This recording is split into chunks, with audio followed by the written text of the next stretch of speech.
पिछले पार्ट में हमने देखा कि राजकुमार और हुआनिन का राजा गु हुआकिंग दोनों कसम खाकर भाई बन जाते हैं। उन दोनों के बारे में राजा मन में कहता है कि अगर ये दोनों साथ में हैं तो इनसे युद्ध लड़ने में बहुत सारी परेशानियों का सामना करना पड़ सकता है। और अंत में मुहान को राजकुमार अपनी पीठ पर उठा वापस ले जाने का प्रस्ताव रखता है। हेलो एवरीवन, मैं तुम्हारा हूँ पार्ट 94। मुहान राजकुमार के प्रस्ताव पर थोड़ा शर्मा रहा था, पर अंततः वो बैठ ही जाता है। राजकुमार उसे कहता है, चलो चलते हैं, चिंता मत करो, मैं तुम्हें बहुत ही अच्छे से उठाऊंगा, बिल्कुल नहीं गिराऊंगा, सीधा लेकर जाऊंगा। और सबसे बड़ी बात, इस समय सड़क पर कुछ ही लोग हैं और वो भी हमें नहीं देख रहे। राजकुमार शरारत करते हुए मुहान की कमर के नीचे वाले हिस्से पे थपथपाता है, जिस कारण मुहान जो पहले सिर्फ शर्मा रहा था अब उसकी हालत खराब हो रही है, क्योंकि भले ही सड़क पर कोई नहीं देख रहा पर उसे पता है कि हम लोग देख रहे हैं। मुहान पूछता है, मुझे एक बात बताइए, युहानिन का राजा आपके साथ कसम खाकर भाई क्यों बनना चाहता था? राजकुमार कहता है, उसे समझना बहुत मुश्किल है, वो वही करता है जो उसे अच्छा लगता है। उसके दो चेहरे हैं, वो अच्छाई और बुराई में इतनी तेजी से बदलता है जैसे कोई किताब के पन्ने। शायद उसने ये सब मस्ती में किया है। मुहान कहता है, मैंने जब आज उसे देखा तो वो मुझे तजुर्बेकार, ज्ञानी और बेहद काबिल प्रतीत हुआ।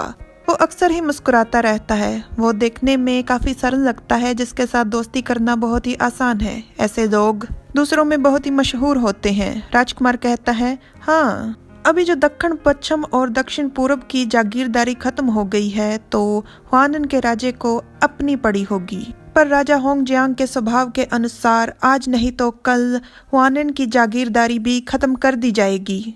मुहान पूछता है, तो क्या आप उसके साथ मिलकर काम करोगे? तो राजकुमार कहता है, अगर मैं हुआनिन के राजा के साथ मिलकर काम करता हूँ और युद्ध का झूठा नाटक करता हूँ जिस युद्ध का नतीजा बराबरी पर हो, तो न केवल मैं अपनी सैन्य शक्ति को बरकरार रख पाऊंगा, बल्कि मेरे पास एक मौका होगा अपने भाई की मदद के लिए धन एकत्रित करने का, और कुछ चांदी हम अपने लिए भी बचा लेंगे। मुहान राजकुमार के गाल खींचते हुए कहता है, आपको सावधान रहना चाहिए जब आप बाघ के साथ सौदा कर रहे हो। और राजकुमार कहता है, मैं सब कुछ अच्छे से संभाल लूंगा, और ऐसा जरूरी नहीं कि बाघ लोगों को चोट ही पहुंचाते हैं, अब शाओ हुआंग को ही देख लो।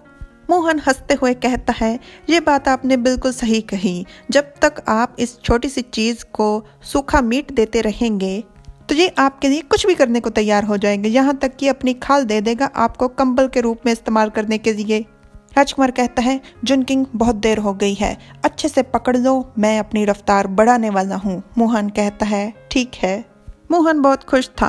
राजकुमार कहता है, तुम तो बहुत हल्के हो, मुझे तो कमर पर तुम्हारा वजन महसूस ही नहीं हो रहा, मुझे तुम्हारी खुराक पर ध्यान देना चाहिए। ऐसा करना, जब हम वापस लौटेंगे तो लू जिंगपेंग की पूरी रसोई तुम खाकर खाली कर देना। और मुहान कहता है, सावधान रहिए, अगर आपने ज्यादा खाना खाया तो मास्टर लू पक्का आपको उठाकर घर के बाहर फेंक देंगे। राजकुमार मुहान और शाओ हुआंग हुआकिंग से मिलने पहुंचते हैं। एक सेवक हुआकिंग से कहता है, आपसे मिलने कुछ मेहमान आए हैं। हुआकिंग उस सेवक को जाने के लिए कहता है और उनसे मिलता है। राजकुमार कहता है, बड़े भैया, और वो कहता है कि मैं कब से तुम्हारा इंतजार कर रहा था। तो ये है वो बाघ का बच्चा जिसे तुम पाल रहे हो। जिस तरह से अपनी गली में कुत्ता भी शेर होता है, उसी तरह मुहान की गोद में ये बीगी बिल्ली शाओ हुआंग भी बाघ का बच्चा बन जाता है और हुआकिंग पर घुर्राता है। ये मजबूत और ताकतवर है, पर जो शेर मैं पाल रहा हूँ उसे ठंड बिल्कुल पसंद नहीं, इसलिए मैं हमेशा उसे गर्म कमरे में रखता हूँ। मुहान उस शेर को देख कहता है, ये छोटा शेर आकार में शाओ हुआंग जितना ही है। शाओ हुआंग मुहान के सामने हवाबाजी करते हुए शेर के बाड़े में जाने की कोशिश करता है। मुहान कहता है, अगर हमने इन दोनों को एक साथ रखा तो मुझे डर है कि ये लोग लड़ाई करेंगे। राजकुमार कहता है, ये लोग बहुत ही छोटे हैं, अगर ये लड़ेंगे भी तो एक दूसरे की जान नहीं दे सकते। मन में कहता है, और कोई फर्क नहीं पड़ता कि तुम इसे जैसे मर्जी देखो, पर हारने शाओ हुआंग वाला ही है। राजकुमार शाओ हुआंग को उठा लेता है और कहता है, मैं देखना चाहता हूँ कि जब ये दोनों मिलेंगे तो कैसा व्यवहार करते हैं। राजकुमार शाओ हुआंग को बाड़े में जमीन पे फेंक देता है। शाओ हुआंग कभी राजकुमार की तरफ, कभी शेर की तरफ, कभी राजकुमार की तरफ, कभी शेर की तरफ देखता है। शाओ हुआंग जो मुहान की गोद में बाघ का बच्चा बन रहा था, वो फिर से भीगी बिल्ली बन जाता है और शेर अपनी आंखें खोल लेता है। हॉकिंग कहता है उन्हें एक साथ खुद से खेलने दो, ये जंगली हैं, इन्हें पालतू बिल्लियों की तरह पालने का कोई मतलब नहीं बनता, चलिए हम कहीं और बैठकर बात करते हैं। मोहन परेशान है पर राजकुमार कहता है ठीक है, वो बहुत खुश है, उसने तो शाओहुआंग को ठिकाने लगा दिया है, वो तो चाहता होगा कि शेर का बच्चा शाओहुआंग को खूब पीटे और उसके बदले दे। हॉकिंग मोहन के कप में चाय डाल रहा होता है। मोहन कहता है भाई हम परसों राजधानी के लिए निकल रहे हैं। हॉकिंग कहता है इस बार आपने बागियों का दमन करने में काफी अच्छा प्रदर्शन किया है, राजधानी लौटते हुए रास्ते में सावधान रहिएगा।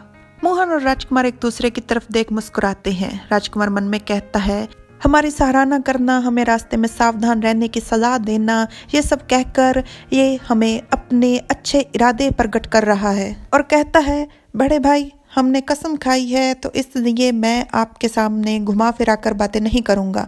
मैं आपसे सीधा पूछता हूँ, अब दक्षिण पूर्व और दक्षिण पश्चिम दोनों बर्बाद हो चुके हैं, आपकी क्या योजना है? हॉकिंग कहता है महारानी हरम संभालती है, चौथा राजकुमार बहुत घमंडी है, आप बताइए दूसरे भाई आपकी क्या योजना है? राजकुमार कहता है बड़े भाई आप बहुत ही समझदार इंसान हो। हॉकिंग कहता है हमारा होनन छोटा सा है पर हमारे पूर्वजों ने इसे बहुत सालों से संभाला है और इस पर राज किया है, तो हम अभी भी मजबूत हैं। और मोहन से कहता है राजधानी बहुत ही अशांत है, अगर छोटे भाई इसे और ज्यादा सहन नहीं कर सकते तो अच्छा होगा कि आप यहाँ आकर मेरे साथ रहें।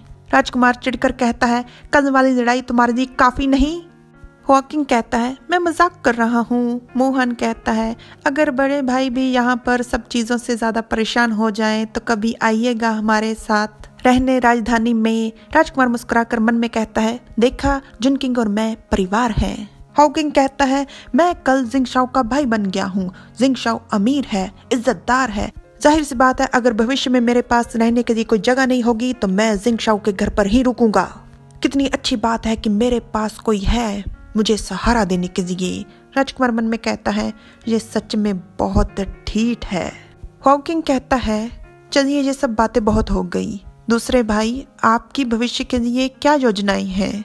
सैन्य बल बहुत ही जरूरी है पर यह कोई ऐसी जगह नहीं जिसे आप सैनिकों के दम पर ले सकें।